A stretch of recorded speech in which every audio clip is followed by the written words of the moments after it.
Howdy y'all, I hope you're having a great weekend. Silver Trade here again with another video, and we are going to talk about a lot today.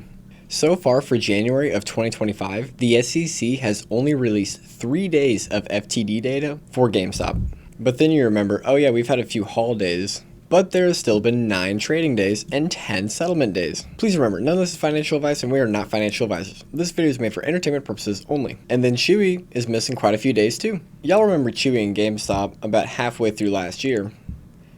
Well, it's been ripping ever since then. Roaring Kitty got out somewhere around here.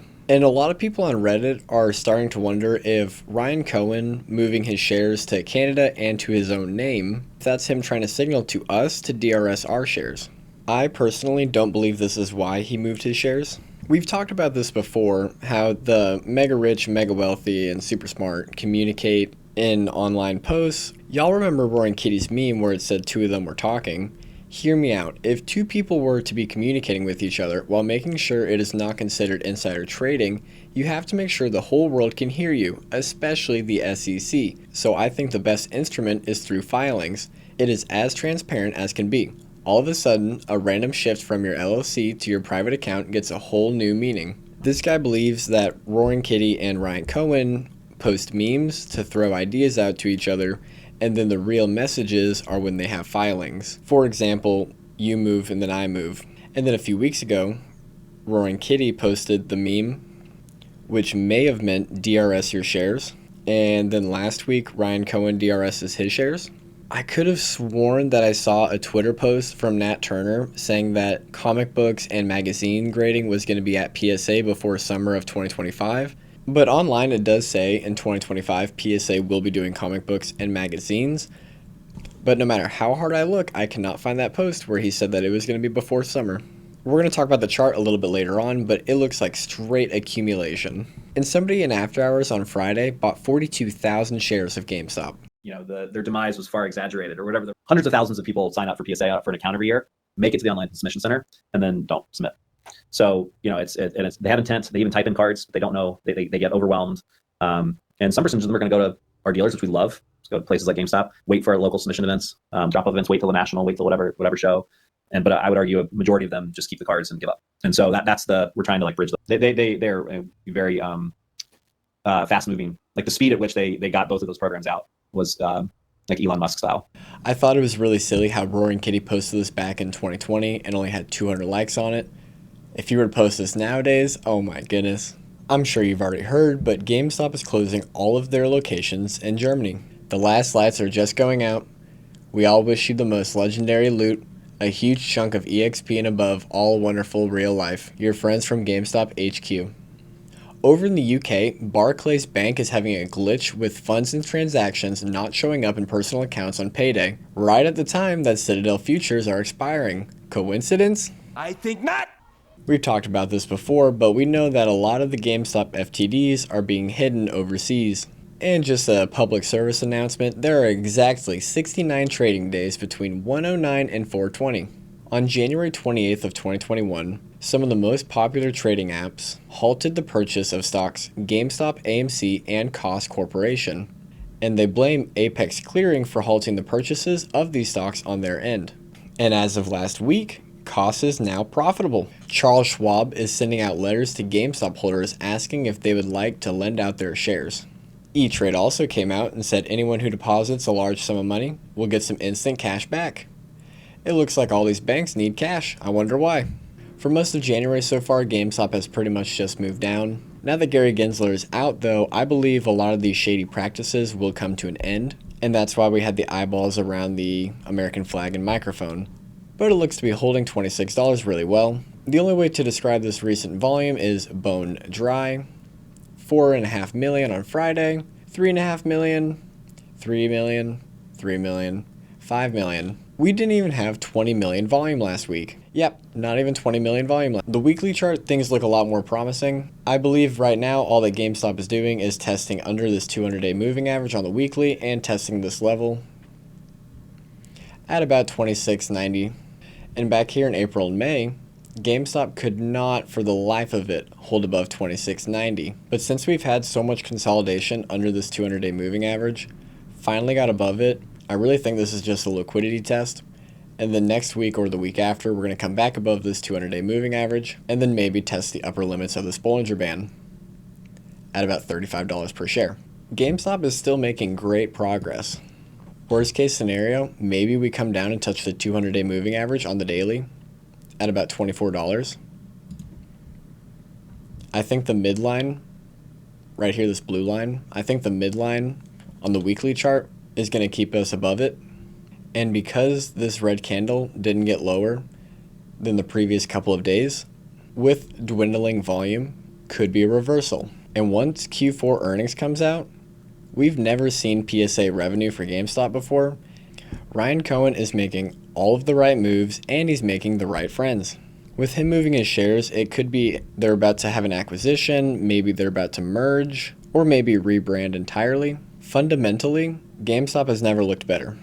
And so on balance volume counts every share that is sold and every share that is bought. On the daily, 678 million shares have been sold, but there's only supposed to be about 450 million shares. When you look at the weekly, things get even crazier. On balance volume is at 9 billion. But if there's really been 9 billion shares sold, that would be over 18 times the float. And any hype number I throw out would seem so unrealistic you would click off. OBV in stocks stands for on balance volume, which is a technical indicator that measures the cumulative volume of a stock to assess buying and selling pressure by adding volume on days when the price increases and subtracting volume on days when the price decreases, essentially showing the overall trend of market sentiment based on trading volume. Look right here, Alphabet shares outstanding, Google, and on balance volume for their weekly is about 13 billion, a lot closer to 12.2 billion than we see over at GameStop. And apparently, Ryan Cohen's new friend, Sultan Amal Deed, also follows Nat Turner on Twitter. And we've got to be in a tech bubble. I mean, the market is more overbought than it was back in the dot-com bubble. And ever since 2020, the markets have just gotten completely off track. And Ken Griffin's Texas Stock Exchange files for the SEC approval under the name Yall Street. Damn it, I love it. Meta is also moving to Texas. So if Texas is coming out with their own exchange, and the Chicago Exchange came out with theirs in 1882, I guess Texas has another about 70 years until it peaks in population, but probably less because population grows so much faster nowadays. Odds are, though, me and you are going to live to see Texas be like the new Chicago, or maybe the new New York City. Very exciting. And NIO had a new record today in daily battery swaps, while NIO's deliveries have also steadily inclined. The second that Trump says something good about China or some other good news from China comes out, this thing could certainly go past recent highs. They're backed by the Chinese government, and I really think they're right where Tesla was in 2013. And this is absolutely crazy. Elon Musk's staff got caught installing hard drives inside the Office of Personnel Management, OPM, the Treasury Department, and the General Services Administration, GSA. His staff encountered resistance when demanding that the Treasury officials grant access to systems managing the flow of more than $6 trillion annually, and to programs like Social Security and Medicare. Long story short, Elon Musk had a team that was trying to learn about U.S. Treasuries, American Social Security, and Medicare files. And Trump has announced he will place a 25% tariff on Canada and Mexico starting February 1st. And so naturally, Canada's dudes came out and said that they're going to do the same thing. People on Reddit think they figured out why Trump's upset at Canada. I believe this is the cheapest and fastest cryptocurrency and also most scalable out of all of them. But on Kaspa, somebody sent $1 million American. It took 1 second and the fee was only 1/10 of a penny.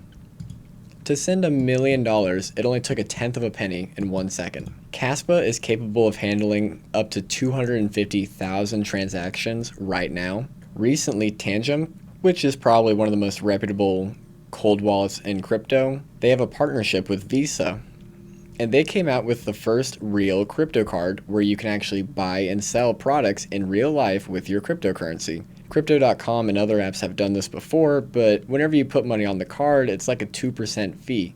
And if you're paying a 2% fee every time you're doing something, it's like, what's the point? And that's why crypto, I've just never been into it. With the Tangem cold wallet, you actually own your crypto. There's no fees from Tangem to use it. So this is really like the first time that there's actually been a crypto card that you can use and it actually makes sense. All the other ones have too many fees. Tangem decided to use Polkadot, which is a smaller crypto but well known. That cryptocurrency can only handle 7,000 transactions per second and costs about 3 pennies per transaction. You see what I'm saying here? XRP right now is the third largest cryptocurrency, consistently in the top 5. Market cap 170 billion. For Kaspa to get to 170 billion market cap, it would have to almost 60 times itself. And personally, in the long run, I think Kaspa could overtake this crypto. I really see Kaspa being a top 5 crypto long term. And I believe Kaspa is going to be the first cryptocurrency in history to have more than 1 block per second. They're going to release 10 blocks per second, allowing for even more transactions. And remember, Polkadot only can handle 7,000 transactions per second. Kaspa can handle 250,000 transactions per second. And they are still working on Kaspa like crazy, with smart contracts hopefully coming out this year, and Kaspa is coming out with their own stablecoin. Basically, there is some mysterious, huge whale that comes in every month and scoops up half of the available cryptocurrency to buy. It's insane and unheard of, but month after month, somebody keeps coming in and scooping up half of the available Kaspa for their own wallet. Some people believe this could be MicroStrategy because of colors in their tweets. Others believe that this is Binance getting ready to list them. Either way, people are tired of Bitcoin, Solana, and Ethereum. They're too slow and they cost too much. It's time for something new and cheaper and faster. And Kaspa might be the most scalable crypto out there. It is an altcoin, not a meme coin. Bitcoin has a halving every 4 years. Kaspa has a halving every year. The halving just means that the block reward is cut in half for the miners. There's a lot of coins already being built on top of Kaspa because of the cheap fees. Almost 60% of all Kaspa is being held by the top 1,000 addresses. None of Kaspa was pre-mined, none of it was given to developers, nobody was ever given any Kaspa for free. Over 500,000 people are holding Kaspa right now. And here's that mysterious wallet number 5, holding 1 billion Kaspa. There's going to be a max of about 29 billion Kaspa, and right now only about 25.5 billion have been mined. I am not a crypto guy, and I'm not going to be throwing out some new crypto every week to show y'all. And I'm sure a lot of y'all have noticed that video games are going more and more into pay to win. And every time that you do a transaction on a video game, it's a $1 or $2 fee. It doesn't matter if it's Xbox, PS4, or Steam. There's always going to be like a $2 fee on there. If we were buying that with Kaspa, we wouldn't be spending $2 every time we made a small purchase. That would really add up and make a lot of sense. And recently, the first real crypto debit card came out. The world's going to go more towards crypto, especially with the quote-unquote king of crypto in office. America might be buying 200,000 Bitcoin every year for the next 5 years, but who knows? Michael Saylor has talked about going beyond Bitcoin as well, and if he tweets about this, it is going to 10x. But remember, none of this is financial advice, and I'm just sitting here BSing with you.